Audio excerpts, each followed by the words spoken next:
Good morning, everybody. So this week I'm going to be reading Den of Vipers by, I believe the author is called k.a.knight.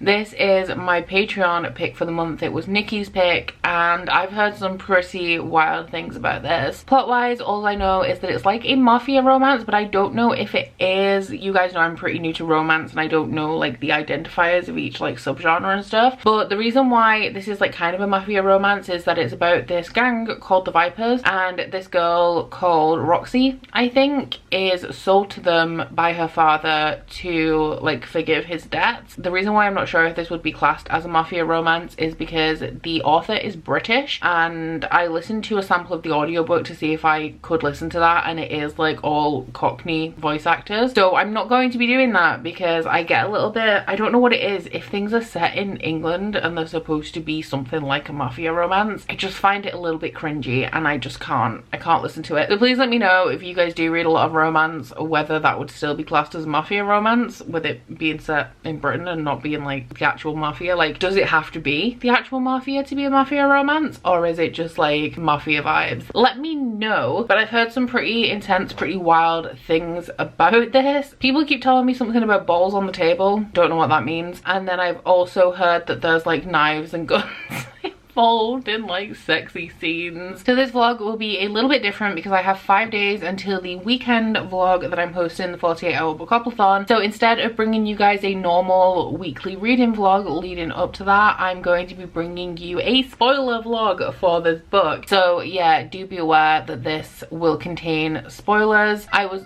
Shut up, please, sir. I'm working. So I was undecided about whether this was going to be spoilers or not, but a lot of people pointed out to me that this is the kind of book that a lot of people aren't going to want to read, but they're gonna want to see like people's reactions to it and know what all the fuss is about with all of the wild things that have been said about this so far. So yeah, that's what we're doing this week. Wish me luck, because this could go one of two ways. Like, I really love wild, crazy, angsty romances, so I could love it, but I've also heard that this is pretty intense, so I could hate it. So I'm on page 1. I've already encountered a what the fuck moment, although to be fair, it's more about the readers of the book than the book itself. So like, if you have a Kindle, Kindle is an Amazon product, and Goodreads is also like an Amazon thing as well. So everything kind of connects to each other, and when you highlight something on your Kindle in a Kindle book, that information is kind of stored and compared with other people with Kindles and stuff, and it's all linked through your Amazon account, your Goodreads and all that stuff. So when you're reading, you will find lines that multiple other people have highlighted, and it'll say like 300 and whatever people also highlighted this line. Sometimes I find this quite helpful, like when I'm reading high fantasy and I'm looking for like Easter eggs and foreshadowing and things like that. I'll find things other people have read and I'll be like, oh cool, I would have missed that otherwise. But when I'm reading romance, especially like dark or taboo romance, I hit quite a few what the fuck moments. So on page 1 we have 2 highlights. The first one was highlighted 372 times, and it is, I was deemed too insane to deal with employees after I burned one of their eyes out for calling me scum. The second one on this page has been highlighted by 379 people, and that is, it's been a whole 2 days since I got to kill someone and I'm getting restless. And I'm just like, are you okay? Because you don't get any context for these highlights. Like, did you highlight because you're like, oh my god, this guy is not a good guy, like this is pretty serious, can't believe this is a romance?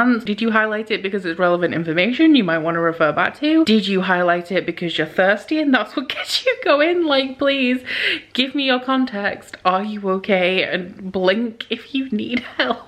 Good evening. I am now in bed because it is like going on for midnight, and I also just had a bath. But let's see how far into this I am now. I read quite a bit earlier and I just read a little bit more in the bath as well. Okay, so I'm on page 96, which is 15% of the way through, and I need to get to page like 130 tonight to be on track, which shouldn't be too hard. It's a pretty quick read. I was right about it being British. It does read kind of British. It's weird because like the references to things like locations, there's no like named city or anything that this is set in, but the reference to like the scenery and the building that the Vipers live in is all very like not British sounding, but then the words and like the way that some of the characters speak, one of them, I think he's called Ryder, says boys love a lot, which is a very British thing. So all of that is kind of British, and I don't mind it too much. I probably would have been better off going into it knowing it's not British, just because of like the weird cheesiness I feel about stuff that's like real British. And I have to say, I don't love the writing in here. We're following Roxy, who has been kidnapped by these 4 guys. She can hold her own, because before they went round to actually grab her, they sent like 4 just random thugs to go get her, and she beat them to a pulp essentially. So she can hold her own, but she's been kidnapped by these guys. And somebody asked me, I can't remember whether it was in my Patreon Discord or in the chat for the sprints that I was doing when you guys said that you wanted me to make this vlog, somebody said that they wondered who my favorite Viper is going to be, and I can say with like almost 100% certainty that I think it's going to be Ryder, and if not Ryder then possibly Kenzo. But already 96 pages in, when we've had no Smut, I'm leaning towards Ryder. Ryder reminds me of the character k.a.knight should have been, because you've heard me, well, I say should have been. k.a.knight definitely should not be in a romance novel because of his like issues that he has in Six of Crows. But like when I read Six of Crows, I kept saying that like he doesn't read like a 17-year-old, he reads like he's 25, and Ryder reads a lot like k.a.knight does in his like accomplishments and the kind of character that he is, kind of thing. So yeah, I think I'm leaning towards Ryder, but Kenzo is also like possible. He's supposed to be the more gentle one of them. And then we have Garrett, who hates women. I don't know why, but something happened in his past and he absolutely hates women. I mean, he's alright, but I'm struggling to get a picture of him in my head, and the picture I am getting of him is not particularly attractive to me. And then we have Diesel, who sounds attractive, like physically attractive looking, but he's like the torturer, and he enjoys torturing people and cutting people and setting fire to people, even in a sexual way. So yeah, I'm a little bit scared of him, I cannot lie. Nothing super wild has happened yet. Like they've pinned her against the wall a couple of times by her throat. Ryder's just like cornered her in the lift and been like, you need to stop with this shit, because she tried to escape. But yeah, nothing super wild has happened yet, but I do think it's coming.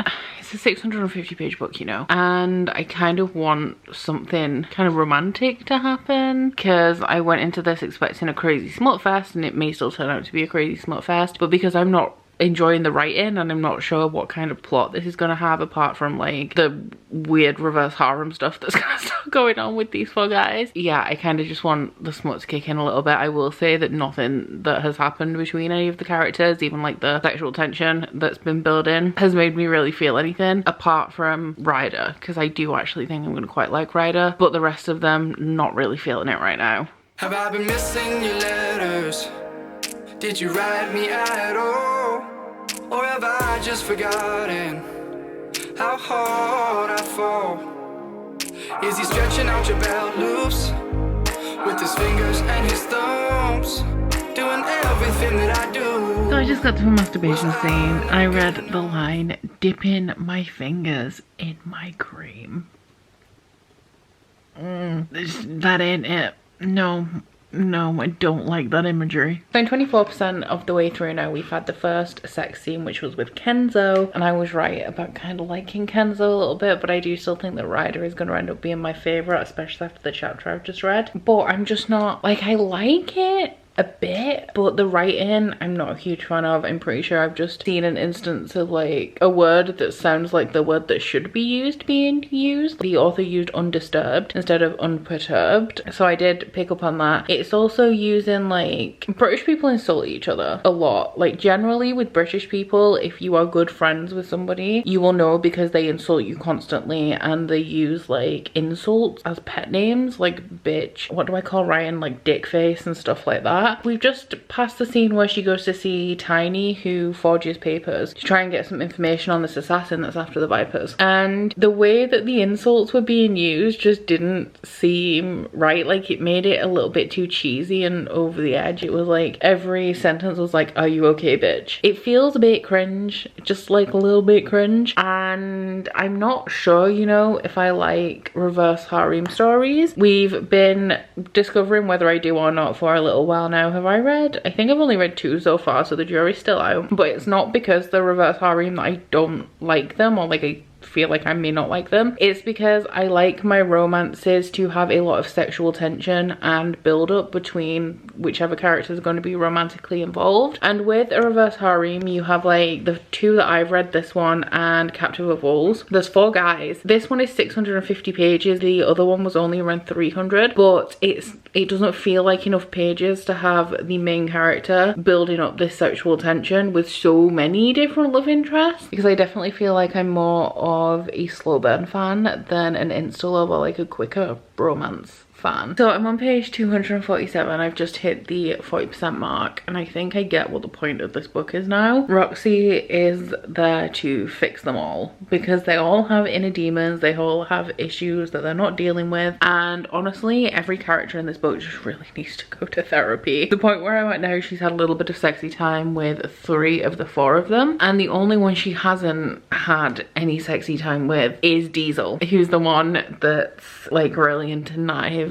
and fire and stuff. And I think I left it midway through a chapter last night because I went to bed to read, so I didn't take my camera with me, and I think we're getting into a sexy time scene with him, which could be interesting, I guess. Yeah, there's no question that this book is like toxic as fuck. Like the relationships in here are not healthy at all. And what is even consent? Like consent is very dubious in this book, and it keeps pointing out that like she never said no, but she also repeatedly is like, get off me, leave me alone, I hate you all. So yeah, know that going into this, because like it's a hard one to talk about, because like yes, toxic, yes, like very dubious consent, but I feel like that's kind of the point of this book. So like I feel like you have to read it with that in mind, that that is the point, and that yeah, I don't know, but let's I'm just gonna dive into the knife stuff and we'll see what happens. Does it feel better in your hands? Does it treat you better? Is he more of a man? I'd give you a kiss for every day that I've missed, just to show you that my lips taste better than his. When times get tough, he'll run away, but I'll be right beside you to make it okay. You're stomping down your garden and eating your fruit. I'm planting seeds for what we could do. A flower takes its time to bloom, and I've grown to love you.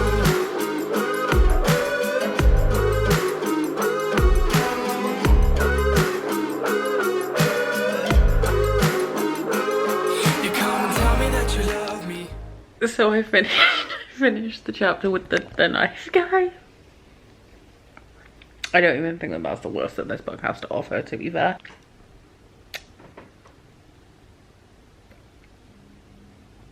I don't really have any words, honestly. It's just like really intense BDSM. Not doing it for me, but I didn't really think that it would, because like I knew going into this book that it was going to be wild and like intense and like oh shit, but I was kind of like, okay, so we've had some pretty rough stuff, some not so gentle choking, but nothing that really has me like what the fuck. But I knew that the Diesel with the knives and the blood, I knew that that was going to be like something else, and it really was something else. Oh yeah, not a fan. So my current ranking of the Vipers has Diesel at dead last, because yeah, it's just not for me, just not for me. Hey, so I'm only like, I'm not even halfway yet, I'm 45% of the way through, and I'm fucking bored, but I'm determined that I'm gonna finish this book, if like for nothing else than for this video. But like, it's doing the thing that does happen in romance occasionally, and it really annoys me. An example is in the last chapter, I think they were giving Roxy gifts, and she feels uncomfortable with gifts because she never received them in her childhood. One of the characters, I think it was Garrett, was like, they are giving you gifts because of their childhood and they lacked gifts, so they give gifts to other people, and like they want to share it with you because of this reason and this reason, and just like explains everything. And I'm in like a scene now with Roxy and Ryder where it's just like really reinforcing this thing that like she's gonna be the one who saves them, and I'm just so fucking bored. How is this book so long? Like if this book was coming to an end in the next, like, what page am I on? Page 284. So if there was like 100 pages left, I'd be like, yeah, fair enough, but there's still like 400, nearly 360 pages left, and I just don't understand how. So I'm 70% of the way through now, and I'm noticing a lot of inconsistencies in the writing.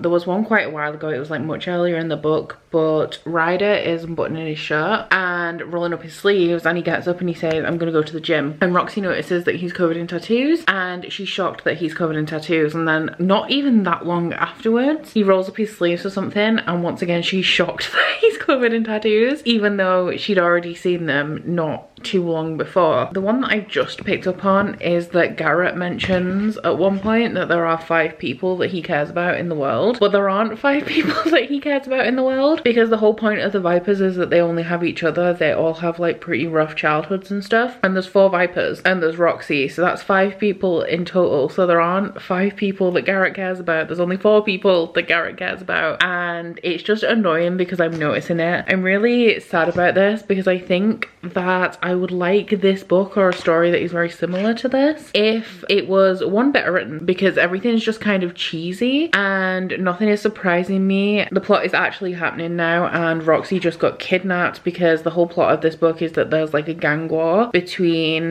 the Vipers and the Triad, who want to rule the city, but the Vipers rule the city, and the Triad used to be the big guys that rule the city, and they're not anymore, so they want it back, and they're going to war with the Vipers. And I knew that Roxy was going to get kidnapped and they'd have to save her, and lo and behold, they all go out to check out some stuff that the Triad has been doing to try and get to the Vipers. And while they're all out, somebody lures Roxy out of the building and she gets kidnapped. So thoroughly unsurprised about the plot, although I am enjoying elements of it a little bit. Finding a lot of the things cheesy. I know earlier in this video, like right at the beginning, I said I thought this book was like a cover to cover fuckfest. It is a cover to cover fuckfest when you get a little bit into it. There's bits where she's just like cycling through the 4 of them. We've had like a couple of orgies as well, but it'll be like one chapter she's with Ryder, the next chapter she's with Kenzo, the next she's with Garrett, etc, etc. And we have this big trope of like how she's gonna be the one that's gonna save them. But yeah, I think if there were less Vipers and this was better written, I would enjoy a Mafia story like this. I like some of the angst in here, but I just find the dialogue so cheesy that I'm not like feeling the angst. So if you guys know any Mafia romances that are actually really good, maybe a little bit more of a slow burn or have a lot more angst and tension, then do let me know, because I'm not against the concept of this or anything. I mean, it's pretty fucking wild, and the sex scenes are like a little bit whoa. I'm not against it as a thing.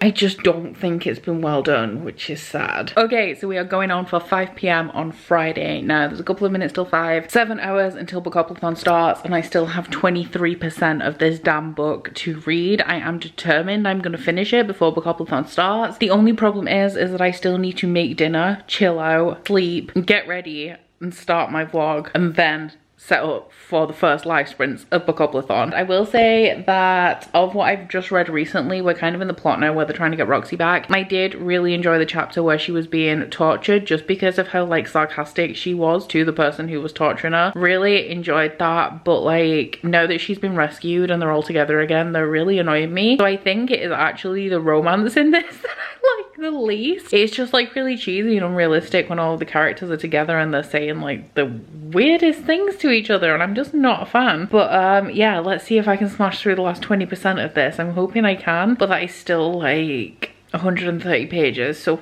I need help. So I finished Den of Vipers by k.a.knight. My favorite thing about that book was when it ended. Sadly, it took its sweet ass time doing that. Like, oh my god, I have to admit, I did pretty much skim read the last 100 pages. Nearly every chapter had a sex scene in it, and you guys know me, I'm all down for a sexy scene, but like the plot wrapped up at 80%, like 82%, something like that, and there was still like 120 pages after that, which just felt like k.a.knight writing all of the different sex scenes that she hadn't managed to fit in the book. So we had 2 anal scenes pretty much back to back when there'd been none in the rest of the book. There was sex in a car, a quickie in a club, like just so much, and it was just rotating through the Vipers. So it'd be like, now we have sex with Kenzo, and then Ryder, and then Garrett, and then Diesel, and then repeat.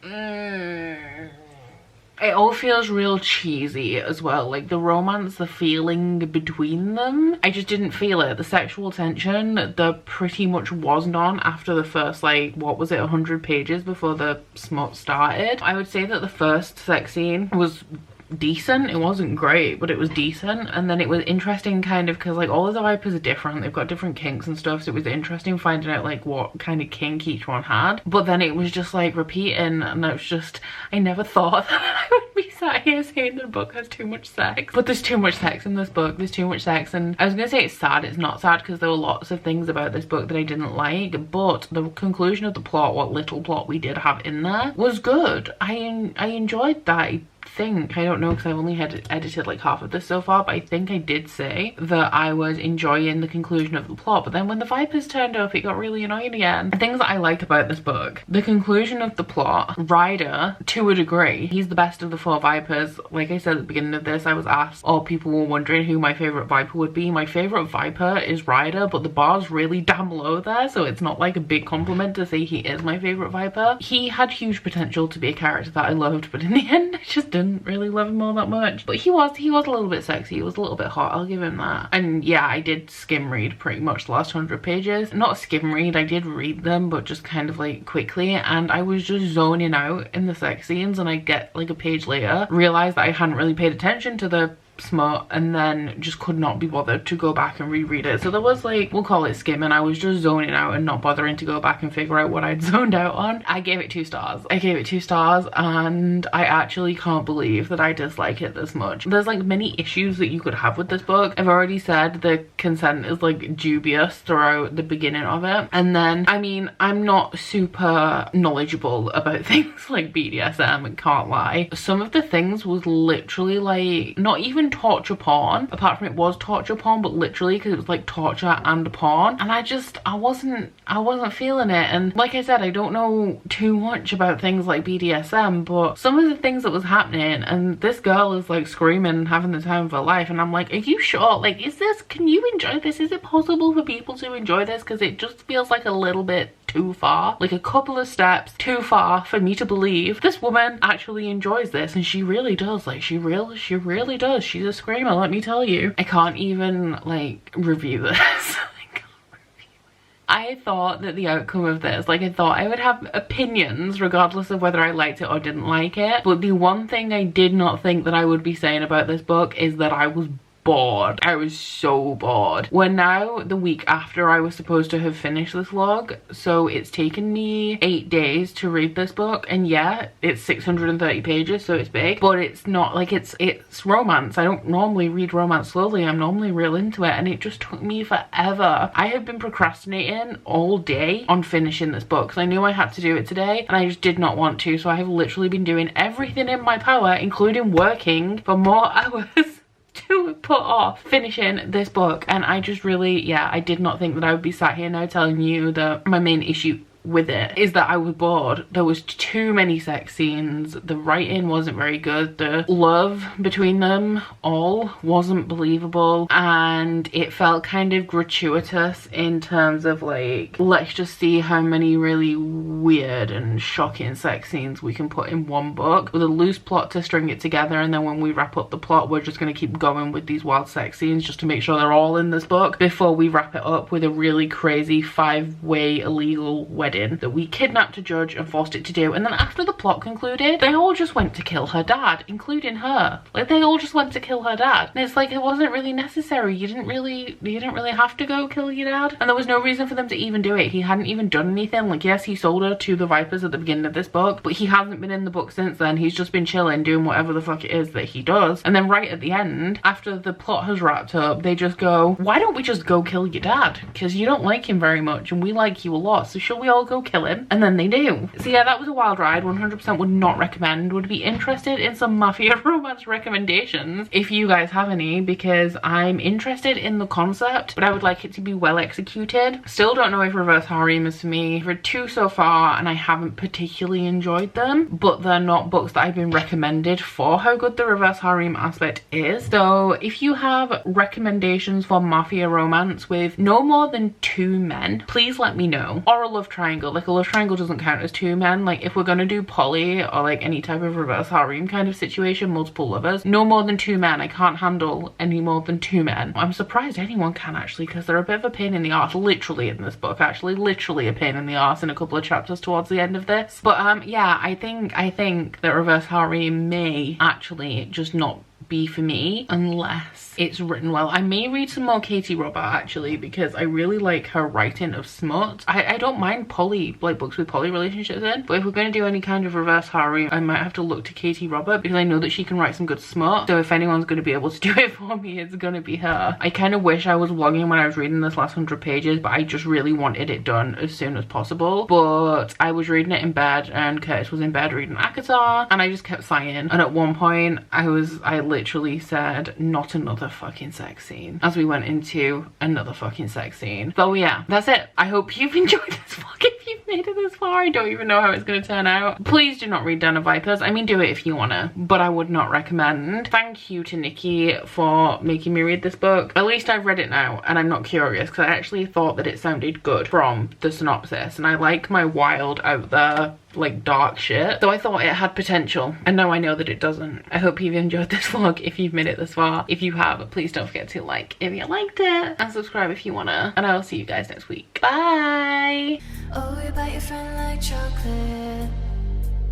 You say you're go and nobody knows, with guns hidden under our petticoats. We're never gonna quit it, no, we're never gonna quit it, no.